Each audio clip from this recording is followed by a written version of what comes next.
In this video, we're going to cover exactly how we helped one of our clients spend $7,500 on ads to cash collect about $67,000.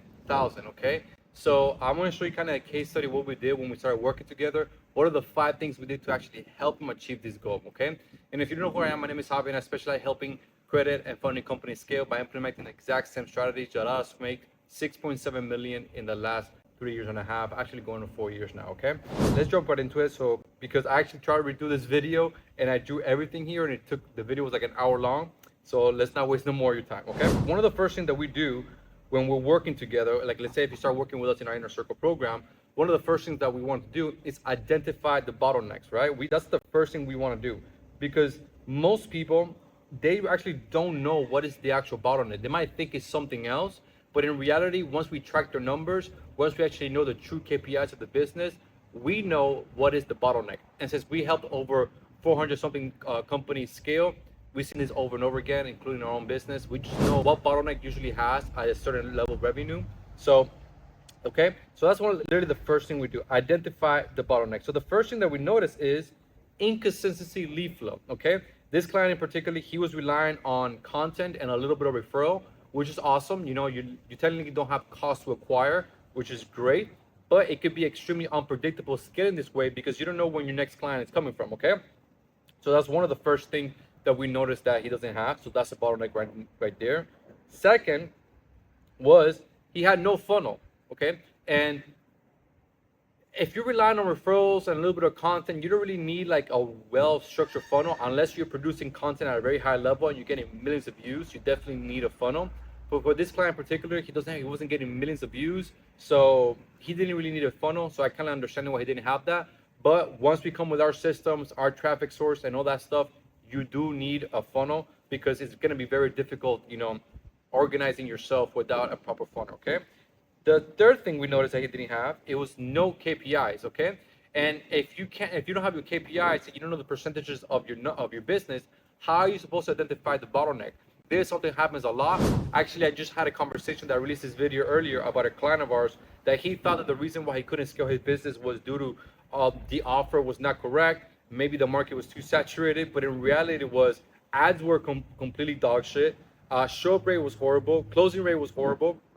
Okay, and there's a pattern that I see often is that a business owner comes to us with a specific, hey, I think this is the problem that I have. And then once we get to the nitty and gritty, as I say, or once we look at the numbers, we see, okay, no, the actual bottleneck was not that. This is the actual bottleneck, okay? So that's why it's so important to have KPIs, because without that, essentially you're moving blindly in your business and it's impossible to hit a target that you can't see, okay? So this was not the best at sales. I kind of wrote this a little bit incorrectly, but not the best at sales. He had a very low closing rate. It was under 20%, and ideally anything under 20 or 20%, it's just like anything under 20%. I'm sorry, it's just too low. Like you're even though he wasn't paying for ads, he needed to have a much higher closing rate, because if your only deals are coming from content and referrals and your closing rate is still like 20 to 25, that's horrible.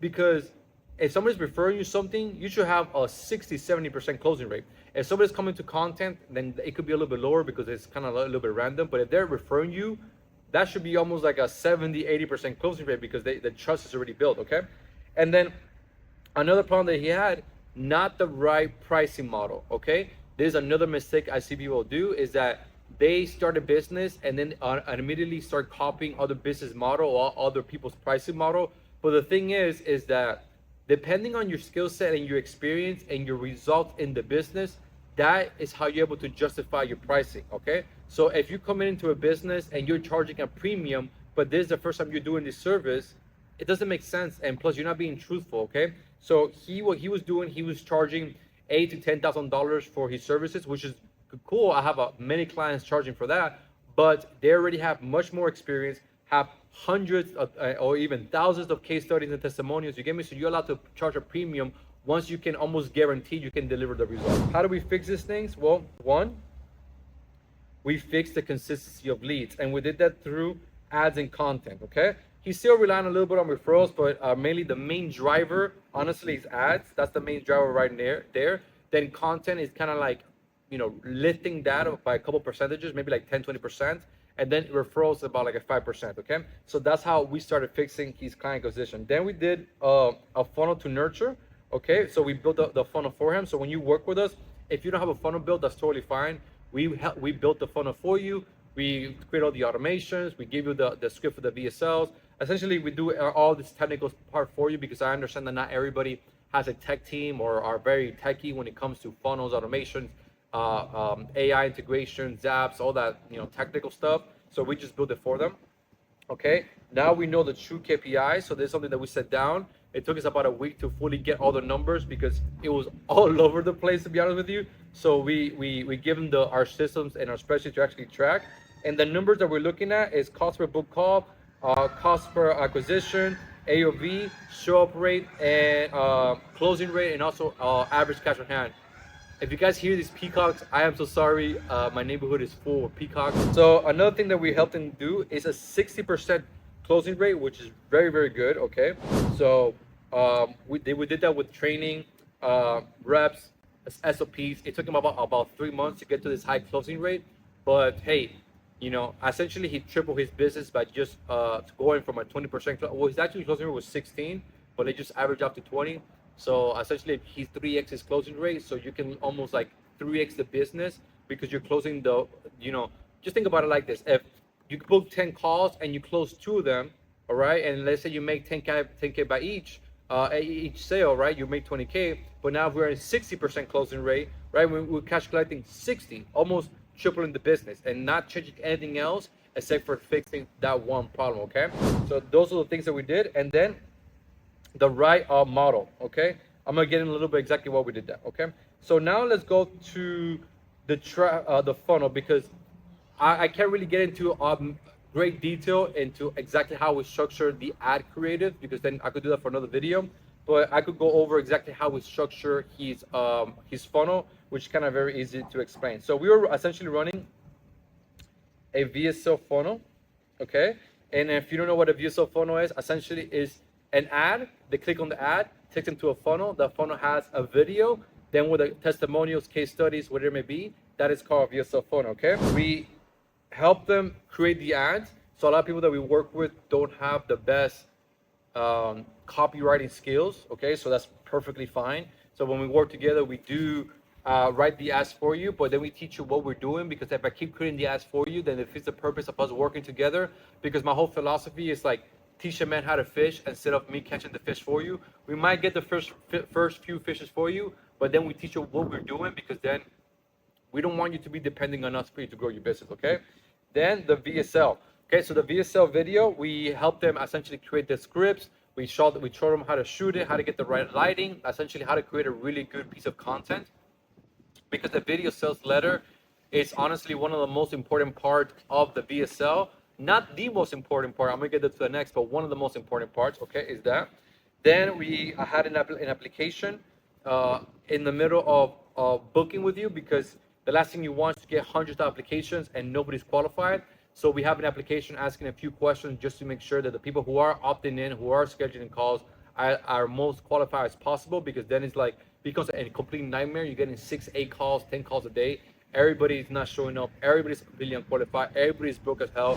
So we asked a set of specific questions, which it could increase the cost per book call. The more detailed they have to answer the question, because a lot of people just want to do like A, B, C, D, right? But if you have a greater, how do I say it? Almost like a better filtering mechanic, right? Then people tend to fall off. And those are the people you don't want to work with, because if you really truly want to scale your business or get access, catapult to your business, and you can answer like 5 to 7 questions like truthfully, then I don't even want to work with you. Okay. So some people may say, yeah, but like if I put too many questions or they need to answer in much greater detail, the cost per book call goes up. I'm like, I don't care paying, give you example, $300 or $500 for a really, really qualified call, that the chances of closing are dramatically high, just because they have the requirements we need, they have the capital, they have the right everything, right? Instead of me spending $50 cost per book call and everybody's unqualified, everybody's broke, people don't show up, they don't even know what you do or how you do it. I don't want to deal with those clients. Okay. Then the next part, which this for me, what I would say is the most important part of any funnel, is a thank you page. and I'm going to describe why in a little bit. Then we have the setter. Again, another important part, because in a VSL funnel, majority of people are going through like automations and there's not really a human involved. On a DM campaign, that half of our clients do DM, the other half do VSLs.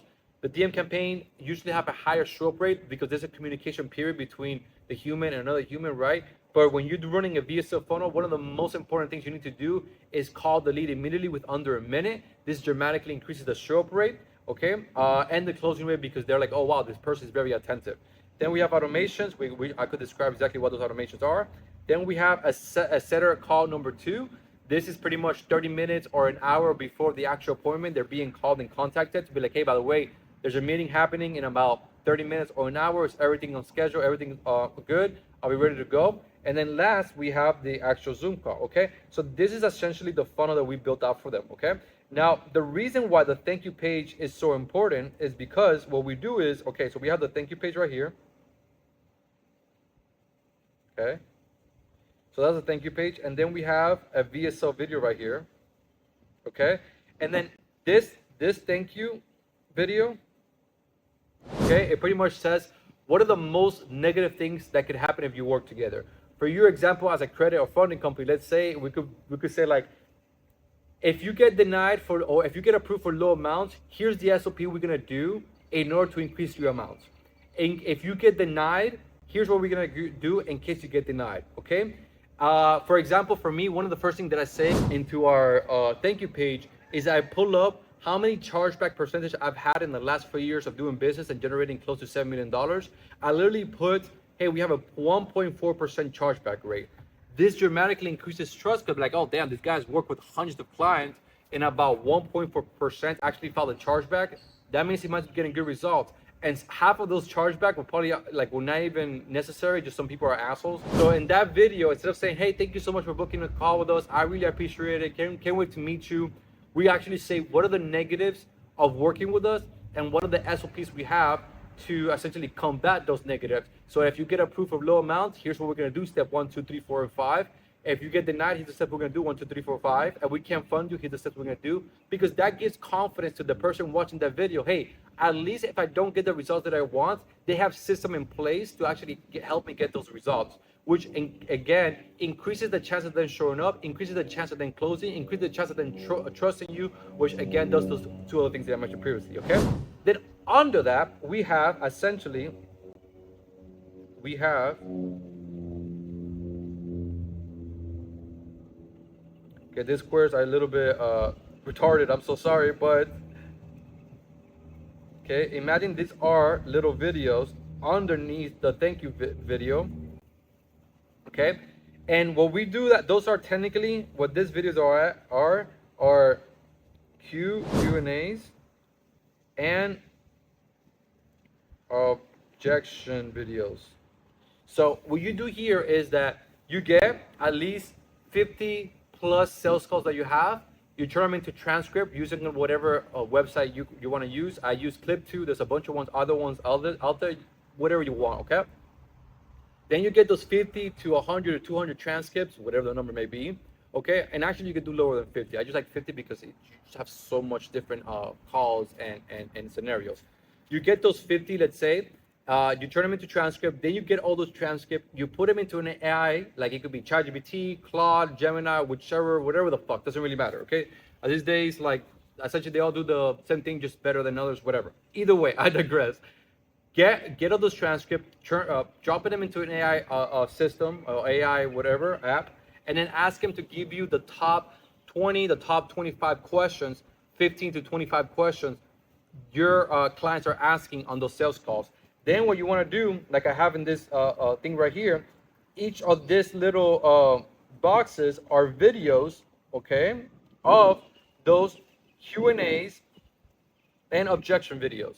The reason why you want to do objection videos as well is because if somebody says, I just speak to my wife, I need to think about it, what if the cost is too high for me? All those main objections that you get, so you can tell the AI, hey, give me a list of the frequently most asked questions I get and the frequently most objections I get during the sales calls and the offer, okay?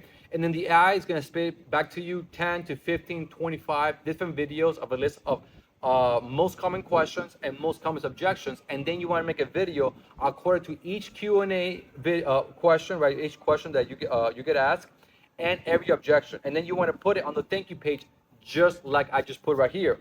Another thing is on the automations, you can also have those videos. So it could be, let's say, the first automation, of course, it is, you can put time of appointment, time of appointment, right? That could be the first automation. But then second, it could be, hey, here's my chargeback rate, right? Then third, fourth, fifth, sixth, seven, eight, nine, 10, whatever, messages and emails. It could be actually some of your objection videos, some of your case studies, some of your Q&A videos, the most important one. This, again, dramatically increases trust, dramatically increases show up rate, and dramatically increases closing rate, because that way all their questions are answered, right, before they jump into the call. And the reason why you want to do that, because the last thing that you want is that you jump into a sales call and they're like, who are you again? What is it that you do? And all this fucking stuff, or, oh, I don't know if you can give me the results, right? So this call essentially the objection prevention method, or the hammer then strategy, whichever you want to call it, okay? And what this does, again, is increase the likelihood of someone doing business with you, because it increases trust, increases show up rate, increases closing rate, okay? So this is how you structure this funnel correctly in order to maximize your ad spend, all right? And if you don't have none of this set up, this is exactly why we have an inner circle program, where not only we help you track your KPIs, find out your true bottlenecks, help you scale to hit 50, 100, 200, 300K per month by implementing all these strategies. If you're interested in that, you can click the link below and join my inner circle. And if you're new to the funding industry, if you're a credit, tax, consultant, real estate individual, and you want to add funding as a service to existing business, think about joining our school. We just launched it a few months ago, so you can click down below. And our school just teaches people how to do funding and how to sell funding as a service. And then whenever you feel like, okay, I really want to scale that product, I really want to scale this service, then you can join Inner Circle. We can help you go from 10K to 50K, from 50K to 100, from 100 to 200, whatever the goal is, depending whatever revenue you're doing, we could definitely help you scale that business model, okay? Now, the ad creatives, okay?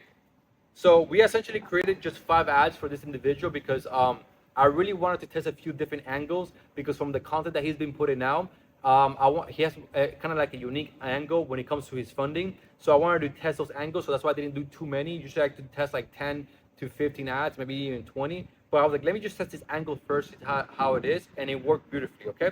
So what we did, we had a broad. So it was an ABO first of all. In that ABO, we had 3 assets. We had broad, we have interest stack, and we have lookalike stack, okay? This individual didn't have a lot of clients to make a lookalike audience, so we kind of give him ours, but whatever, okay? And then inside of that, we had 5 ads, okay? Each at $20 a day, totaling to $60 a day, okay? Now what we do is a 3-day cycle strategy, which 3 to 5 day cycle strategy, which what this means is like run the ads for 3 to 5 days, don't touch anything, then see which of the ads have the wrong KPIs.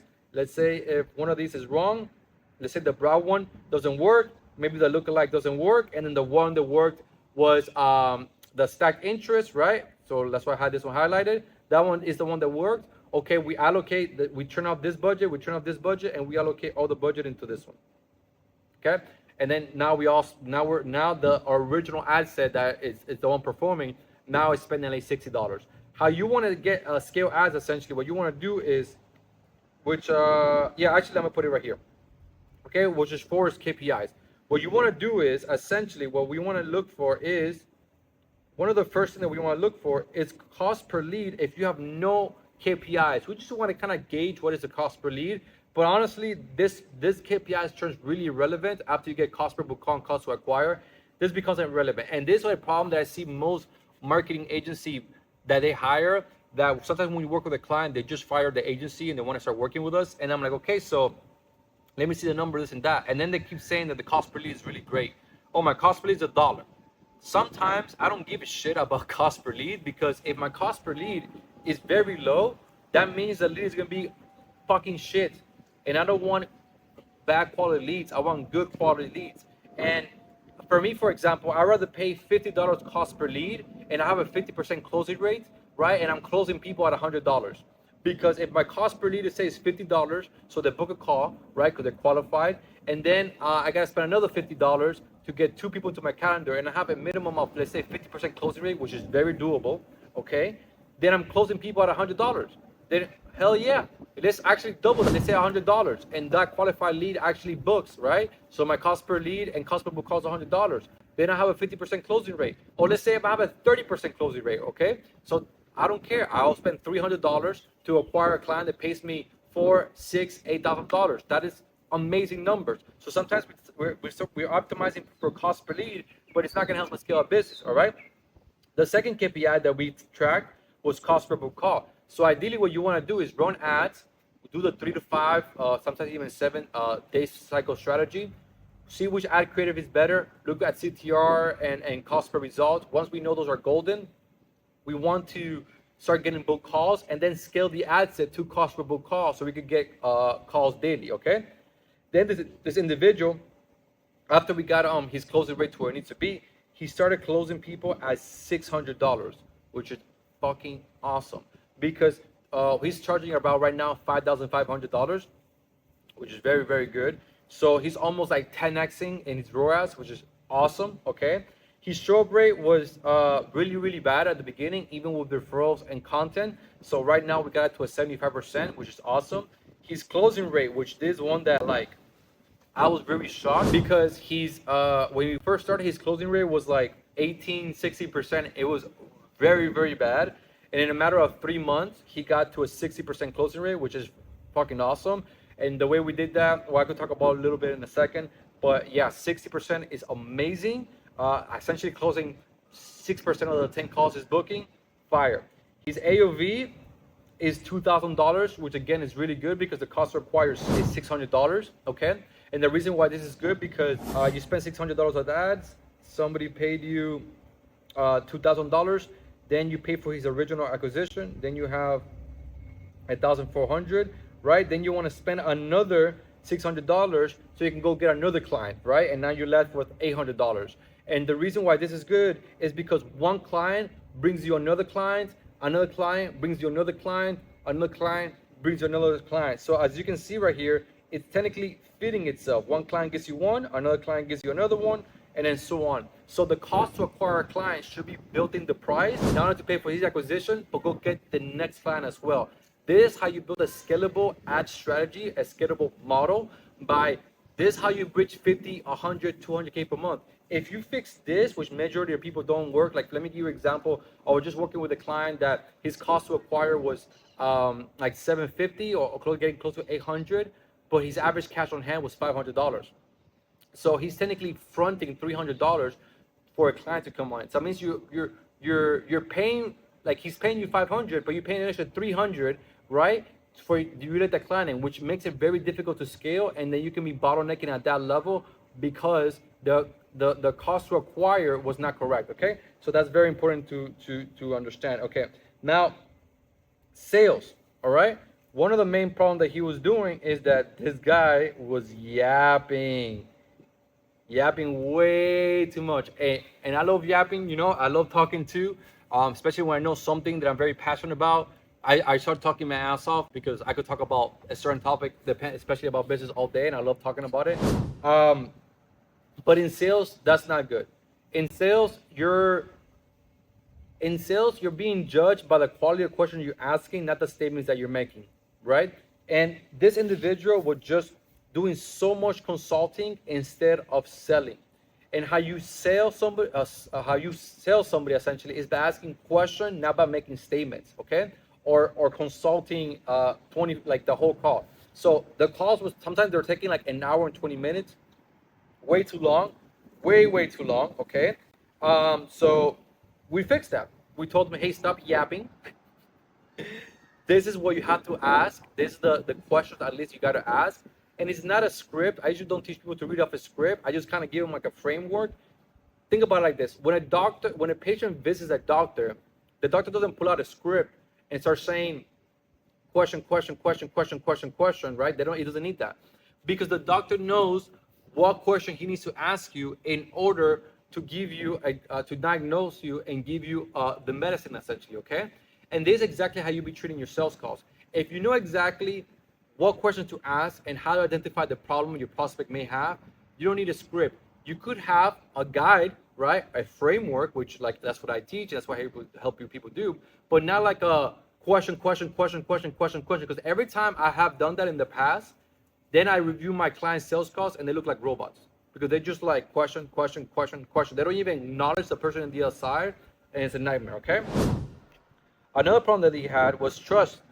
Okay, so what do? We build sales assets, which sales assets is what we have right here, the VSLs, the Q&A videos, the automations. These are called sales assets. We told them to launch a YouTube video, a YouTube channel, post a couple case studies, like at least like 7 to 8, I think it was the number, because he already had a bunch of results. We like turned those results into case studies. He uploaded them onto YouTube. So when somebody Googles their name, or when somebody like does research on their business, they have videos showing proof of what they say is true. What you want to do is show overwhelming proof of what you say, who you say you are, and what you say is true. Okay, those are what we call sales assets. Okay, so we help them do that. Another problem that he had is the discovery phase was completely messed up, which is the part of him yapping so much. So we helped him understood the discovery phase. So the discovery phase is the most important part of every single sales call. The reason why the discovery phase is so important is because that's when you truly qualify the finances, the requirement for your program. That's all happens in the discovery phase. And many people that I watch the sales calls and we review with our sales team, or I mean, we're doing them ourselves. So what we see is a lot of people trying to rush the discovery phase. And the reason why this is not good, because the discovery phase where you find out if the person qualified, if they're actually broke or not. And what we see is most people rush the discovery phase because they can't wait to get to the pitch. And if you're pitching people who you know who they're gonna close or not, that's why your closing rate is so low. Okay, you have a high closing rate by choosing who you pitch the offer to, and that only happens if you handle the discovery phase correctly and you actually know this person is, one, qualified when it comes to the requirements you need for your offer, and two, if they're broke or not. If they're broke, doesn't matter what objection handling you're gonna do, whatever secret strategy, whatever the F you might think about, they're not gonna close because they're broke. Okay, because some people could lie in the application, some people could lie in the setters, but at least if you do the discovery phase correctly, you should be able to know if this person is bullshitting you not, and if they actually do qualify for your offer. Okay, and then the pitch was not well said. Okay, so this is a problem that he also had, that when he talked about the pitch, he will pitch and immediately start talking about something else, or start talking about, hey, and this, he'll pitch, and then we're gonna do this. Oh, by the way, we have bonuses too, and then we have guarantees. And he was just like essentially just overwhelming the individual with so much information. I guess he get nervous about them saying yes or no when he dropped the price, that he wanted to go and talk about something else. I think this was happening, right? So when you drop the price of the program, you need to essentially be, focus on that part, right? Don't pitch the offer and start talking how's the weather today. Doesn't make no fucking sense, okay? And well, even though talk about the weather is a big extreme, but he was saying, drop the price and be like, well, and let me tell you about our guarantees. We will pay you, we give you all your money back, blah, blah, blah. It's like if somebody doesn't mention if you have guarantees or not, there's no need for you to mention it. There's just no reason, okay? So that is just something that comes from experience. So when you drop the offer and the price, make sure you stay focused on the offer and on the price and deal with any money objections there. And again, if you handle the discovery phase correctly, you shouldn't really deal with too much objection, because one, not only we did a bunch of objection handling here in the Q&A and objection handling part, right? We also send them a bunch of proof, testimonials, case studies, objection handling videos before. But again, also, if you handle the discovery phase correctly, you should be already handling also the objection during the discovery, right? So like, let's say if you're talking to them and somebody says we a lot, like, hey, we, my partner and I, we, you're like, okay, hold up. So you have a partner in the business? Yes. Okay, so why are they not in the call? The other way that most people what I see is that instead of, see how I handle that during the discovery phase, the first 10, 15 minutes, because I'm listening to it and saying we, me, my partner. Then some people what they do is that they don't really listen to what the person is saying. And then at the end of the call, they're like, okay, I gotta talk to my partner about this. It means you didn't handle the discovery phase correctly, because you wouldn't get that objection at the end of the call. You wanna handle that objection at the beginning of the call or the beginning of the discovery phase. This is how you do this correctly, okay? So these are the main 5 things we helped this individual scale his business. He was doing about 8K per month, and now he's almost spending 8K on ads and making like 60K plus in cash collected. So these are 5 things that we did.